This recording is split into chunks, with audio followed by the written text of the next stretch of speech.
नमस्कार दोस्तों, एक और कहानी में आपका स्वागत है। दोस्तों, राक्षस की अनुमति मिलते ही बुजुर्ग ने अपनी कहानी बतानी शुरू की। बूढ़ा बोला, ये हिरणी जो आप मेरे साथ देख रहे हैं, असल में यह मेरी पत्नी है। जब मैं 12 साल का था तो मेरा विवाह इससे हुआ था। लेकिन आप लोग चौंकिए मत, ये शुरू से हिरणी नहीं थी। मैं आपको धीरे धीरे पूरी कहानी बताऊंगा। आप सभी धीरज रखकर सुनिएगा। सभी ये जानने के लिए उत्सुक थे कि आखिर बूढ़े की पत्नी के साथ क्या हुआ, वो हिरणी कैसे बन गई। सभी गोल घेरा बनाकर बैठ गए और बुजुर्ग ने कहानी शुरू की। उसने बताया, जब मेरा विवाह हुआ तो हिरणी एक सुंदर बालिका हुआ करती थी जो बेहद पतिव्रता थी। मेरी हर बात मानती थी। हम हंसी खुशी रह रहे थे। शादी के 30 साल तक हमें कोई बच्चा नहीं हुआ। संतान की चाहत में मैंने दूसरा विवाह किया, जिससे एक पुत्र का जन्म हुआ। मेरी पहली पत्नी को ये रास नहीं आया। वो मेरी दूसरी स्त्री और संतान से जलने लगी।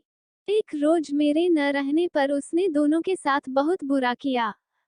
बुजुर्ग ने बताया कि दूसरी स्त्री और बच्चे को प्रताड़ित करने के लिए इसने जादू टोने का सहारा लिया और दोनों को जानवर बना दिया।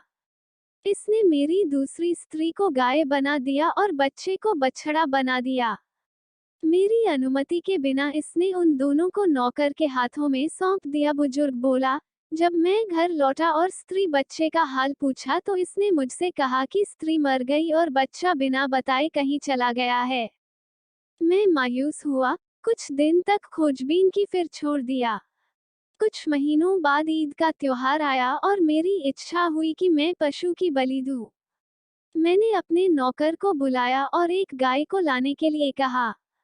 संयोग से नौकर जिस गाय को लाया वह मेरी दूसरी स्त्री निकली जो जादू टोना से गाय बन गई थी।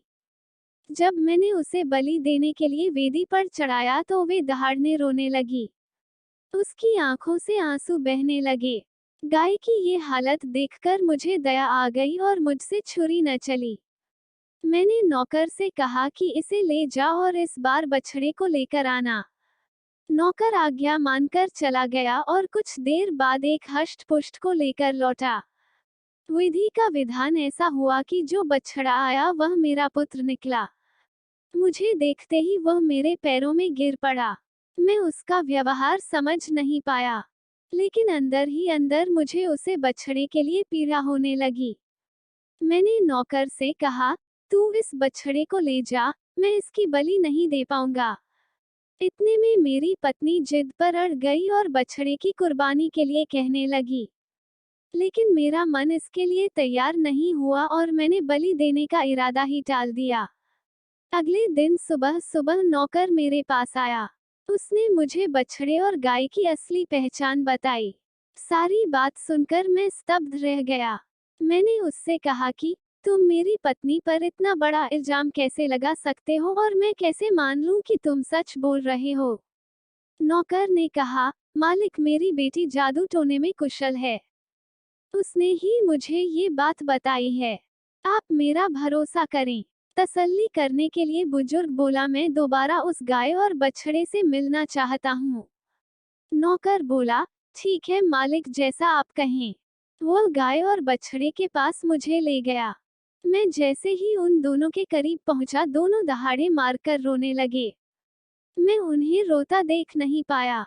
मैंने प्यार से उनके सिर पर हाथ फेरा।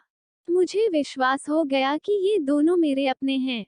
मैंने नौकर से कहा कि मैं तुम्हारी बेटी से मिलना चाहता हूँ ताकि मेरा विश्वास और प्रबल हो जाए।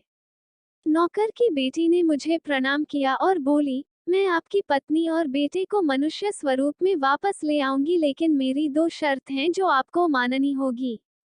बुजुर्ग उसकी बात से सहमत हो गया और शर्त पूछी।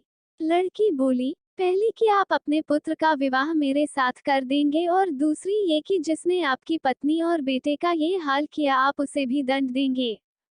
बुजुर्ग बोला, मुझे तुम्हारी शर्त मंजूर है। जहां तक बात रही दोषी को दंड देने की, तो ये निर्णय मैं तुम पर छोड़ता हूँ।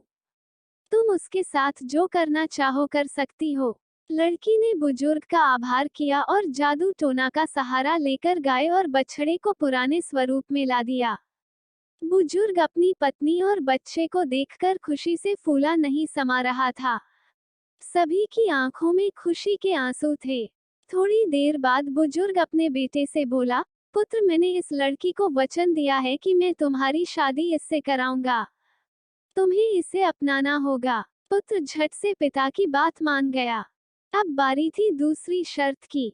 बुजुर्ग ने लड़की से आग्रह किया, कृपया उसे मृत्युदंड न देना। लड़की बोली, मैं उसके साथ वही करूंगी जो उसने आपकी दूसरी पत्नी और बेटे के साथ किया।